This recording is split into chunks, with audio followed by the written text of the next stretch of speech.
Hey there, Spokane. Today, I'm excited to break down some key takeaways from the recent economic forecast event hosted by Greater Spokane Incorporated, our Chamber of Commerce. Dr. Grant Forsyth, Chief Economist at Avista Corporation, our electric and gas company here in the city of Spokane, shared some fascinating insights into Spokane's current economic landscape, from job trends to housing changes. If you've been wondering how the Spokane job market is or how housing prices will shape up in the coming year, or if you're just curious about Spokane's growth in general, just stick around. Whether you're a lifelong resident or considering a move here, there's something in this video for everybody. And if you do find value out of this video, all I ask is that you hit the like, subscribe, and notification bell, because we make videos about the Spokane area every single week. I am Haydn Halsted, your real estate resource here in Spokane. So let's start with employment, which can be one of the biggest indicators of how an area is doing. According to Dr. Forsyth, Spokane experienced strong employment growth post-pandemic. Businesses that had reduced staff were eager to rehire, and we saw some real momentum. And this is talking like right after the pandemic, 2022 specifically. But this spring in 2024, that growth took a sharp dip, especially here in the Washington side. His presentation was a Washington and Kootenai County, like Eastern Washington, North Idaho look, but he kind of split it up between Washington and Idaho. So why was Washington having such issues with their employment? Well, this could be due to various factors. Interest rates, for one, have been rising, and businesses often respond to higher borrowing costs by slowing expansion. That policy uncertainties at the state level may have contributed, with businesses possibly waiting for the recent election outcomes before making any big moves. So now that we have some clarity on what those big moves were, whether you are for or against some of those major initiatives that hit the ballot, and we will make another video on how the votes came out here in Washington state. So again, make sure to subscribe to see how that panned out. But now that we have some more clarity, there's hope that growth will pick back up, but at a slower rate than the initial post-pandemic recovery. So what is keeping us steady? Well, Spokane's healthcare sector has been a crucial lifeline for our job market. The Economist highlighted that the healthcare growth alone was enough to offset declines in other areas. He pointed out that without our healthcare industry, Spokane's overall employment growth would have actually been a -1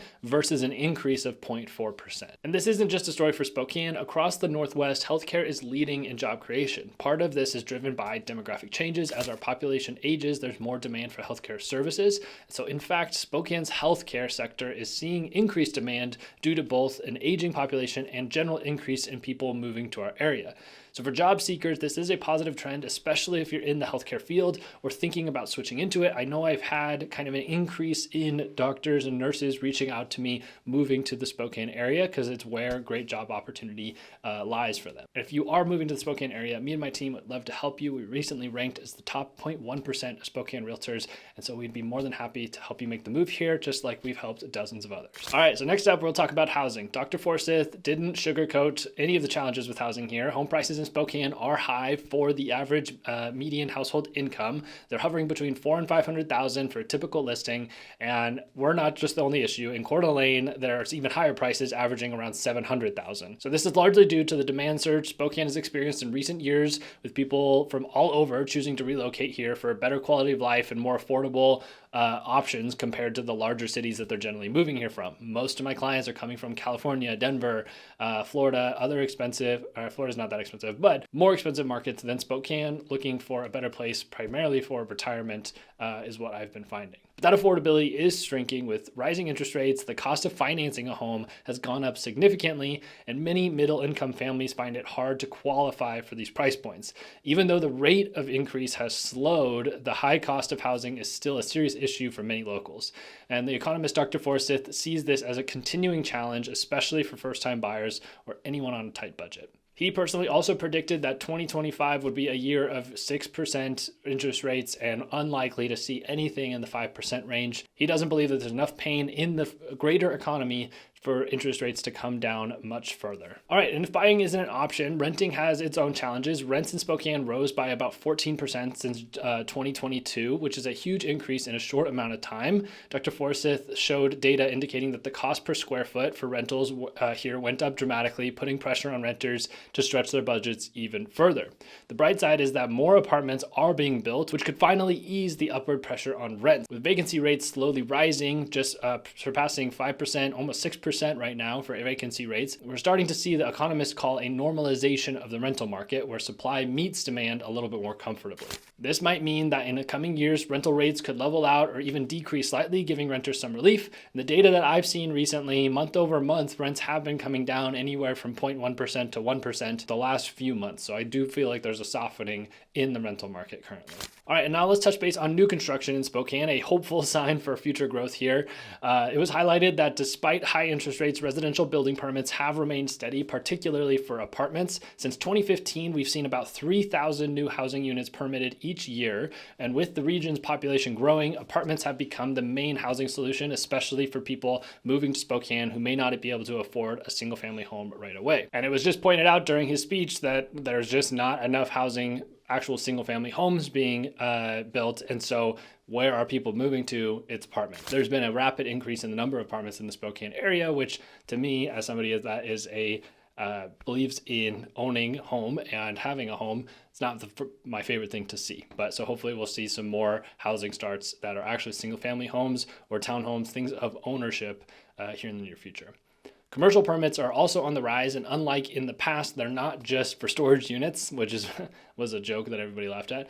This suggests that Spokane's economic landscape is diversifying, potentially leading to more jobs, more businesses, and a more vibrant community for all of us. Dr. Forsyth touched on two other major concerns for housing, which I agreed with him wholeheartedly, which is insurance and maintenance costs. Insurance premiums have been rising sharply across the country, and there's a concern about a potential insurance market crisis where people might either struggle to afford insurance or not be able to get it at all. And without insurance, real estate transactions and construction projects can stall and would cause a huge lag in the real estate market overall. Maintenance costs are also up due to inflation, and this is just something that I don't think people factor in when buying a home. It's not just your monthly mortgage payment, but it's the hot water heater going out, it's servicing your furnace, it's getting your sprinklers blown out. It's all of those extra little things that can add up, and those prices are going up as well. The magic number used to be plan on 3% of your home's value every year towards maintenance. The magic number has always been about 3% of your home's value should be budgeted towards repairs every single year, whether you're making those repairs in that year or in future years. And so the more your house goes up, the more money that's going to be. It was funny, I saw a Realtor post on their Instagram story recently. They were in this neighborhood of luxury homes built in the 90s, and it was crazy to see, like, they have these huge, massive roofs, and basically you have sections of the roofs that are mismatched shingles, or you can see the patchwork that they've done because it costs so much to replace these massive roofs. And so it really has brought down the quality of these neighborhoods, because the people that bought these homes 35 years ago and are on fixed incomes now in their retirement can't afford to make the super expensive repairs that these properties require. So what does this mean for Spokane residents? Whether you're considering buying, renting, or you're just curious about Spokane's economic health, we're in an interesting spot. Employment growth looks steady, especially in healthcare, which will continue to be a major job driver. Like I said, if you are in the healthcare industry, Spokane is a huge opportunity for you.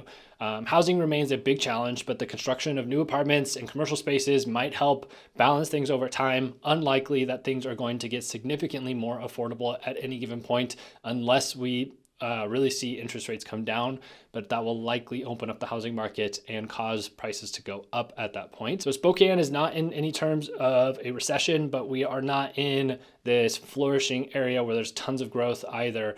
If we didn't have the healthcare industry, we would be seeing job loss and a loss in our economy. So we really need to be reinvesting money into our downtown, into our local businesses to spark some financial revitalization to our city here. If you're thinking about buying, relocating, or you're even a seller here in the Spokane area and you're wondering how the economy might affect your home's value, please feel free to reach out. You can use the links down below in the description to schedule a meeting with me on my calendar at a time that's convenient for you. Feel free to use any of my guides down there for more information. Thanks so much for watching. I'll see you in the next video.